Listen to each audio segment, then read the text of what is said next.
Perkenalkan, nama saya Deborah Graciana Siregar dari kelas 12 TKV 2. Di video ini saya akan membahas mengenai soal-soal UTS agama Kristen saya.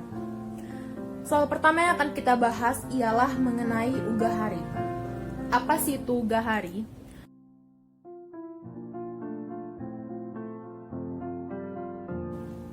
Ugahari itu menunjuk kepada orang-orang yang hidup secukupnya, yang didasarkan kepada pemahaman bahwa hidup sederhana itu sudah cukup. Jadi, Ugahari itu bukanlah kehidupan yang penuh dengan pura-pura. Orang yang hidup dengan prinsip keugaharian ini akan berusaha hidup sederhana dan tidak bermewah-mewahan. Selanjutnya, kita akan membahas mengenai hedonisme. Hedonisme itu jelas lawan kata dari keugaharian tadi. Hedonisme ini berasal dari kosakata Yunani yang berarti kesenangan. Hedonisme ini secara psikologis dan motivasional menyatakan bahwa hanya kebahagiaan dan rasa sakit yang memotivasi kita. Hanya kebahagiaan inilah yang bernilai dan mendorong kita untuk selalu berjuang dan berusaha. Sedangkan ketidaksenangan dan penderitaan yang kita alami itu justru semakin membuat kita merasa malas dan tidak mau untuk berjuang dan berusaha. Selanjutnya, kita akan membahas mengenai predestinasi oleh Johannes Calvin. Apa sih predestinasi yang disebutkan oleh Johannes Calvin ini? Jadi singkatnya, predestinasi itu adalah ketetapan abadi oleh Allah. Jadi asal-usul Johannes Calvin bisa menjawab predestinasi ini itu ialah ketika dia ditanya bagaimana cara kita tahu apakah kita ini selamat ataupun tidak. Maka si Johannes Calvin pun refleks menjawab predestinasi, di mana artinya itu adalah tujuan akhir hidup kita itu telah ditetapkan oleh Tuhan. Apakah seseorang itu akan selamat atau tidak, bahkan pun sejak saat kita masih bayi atau kita sejak dalam kandungan ibu kita tuh sudah ditetapkan sudah selamat atau belum. Jadi singkatnya, predestinasi itu adalah suatu ketetapan bagi Allah, seperti yang saya tadi ceritakan di awal. Singkatnya itu ada predestinasi ini itu adalah ketetapan abadi oleh Allah yang melaluinya ia memandatkan dengan dirinya sendiri apa yang telah ia kehendaki bagi setiap manusia. Jadi predestinasi itu merupakan rahasia dari Allah dan kita tidak akan pernah tahu mengenai hal itu. Nah, selanjutnya saya akan memperlihatkan video saya menginterview teman-teman gereja saya. Di situ saya memberikan beberapa pertanyaan kepada mereka dan mereka menjawabnya cukup baik.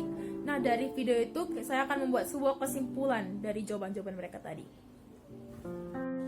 Berapa lama waktu yang kamu perlukan untuk bermain game? Sekitar 1-2 jam. Berapa banyak waktu yang kamu gunakan untuk belajar? Sekitar 1 jam atau setengah jam. Apakah menurut kamu waktu 1 jam beribadah merupakan waktu yang cukup lama? Saya rasa itu cukup waktu yang sebentar. Berapa banyak waktu yang kamu habiskan untuk bermain game? Biasanya 2-3 jam per hari.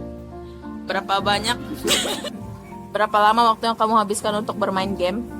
Biasanya 2-3 jam per hari. Berapa lama waktu yang kamu habiskan untuk belajar? Biasanya saya 3-4 jam. Apakah menurut kamu waktu 1 jam beribadah itu cukup lama? Enggak sih, karena saya sudah terbiasa ibadah 2-3 jam di gereja. Terima kasih. Jadi berdasarkan yang sudah saya pelajari tadi mengenai Ugahari itu, contoh sikap remaja yang menunjukkan Ugahari ini itu yang pertama ialah mereka itu membeli barang dan pakaian itu sesuai kebutuhan mereka. Yang kedua, mereka itu selalu tahu cara mengatur porsi makan mereka. Mereka juga suka menabung, mereka juga sering menghemat energi dengan cara mematikan lampu atau mencabut charger mereka jika mereka sedang tidak menggunakannya.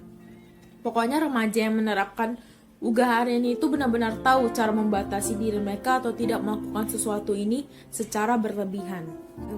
Yang kedua ialah contoh sikap remaja yang menunjukkan hedonisme. Jadi remaja yang menunjukkan hedonisme ini itu memiliki ciri-ciri seperti kebahagiaan itu jelas menjadi tujuan utama mereka. Mereka ini itu cenderung memiliki sifat yang egois. Yang ketiga, mereka itu sombong. Mereka itu nggak akan pernah puas dengan apa yang mereka miliki. Mereka itu juga sering berperilaku konsumtif. Nah, bagaimana sih cara kita menghindari sikap hedonisme ini? Yang pertama, kita bisa mengurangi konsumsi barang kebutuhan sehari-hari dan membeli barang yang memang kita butuhkan saat itu. Terus kita menciptakan lingkungan kita itu lebih positif dan sehat. Kita harus juga mengamalkan gaya hidup sehat, terutama gaya hidup yang berkelanjutan. Terus kita juga harus memperluas wawasan kita dan pengetahuan kita untuk memahami dampak dari sikap hedonisme ini, supaya kita terjauhkan dari perilaku hedonisme tadi. Terus kita juga perlu mengamalkan perilaku yang bertanggung jawab dan juga tidak merugikan lingkungan sekitar kita. Jadi kita tidak hanya fokus kepada kepentingan pribadi kita sendiri, tapi kita juga harus fokus kepada kepentingan sesama, kepentingan lingkungan kita. Nah, dengan memperhatikan beberapa hal tersebut, kita ini dapat terhindari dari sikap hedonisme tadi. Nah, dari penjelasan yang telah saya berikan sepanjang video ini, kamu mau tim yang mana? Kamu mau menerapkan ugahari atau hedonisme?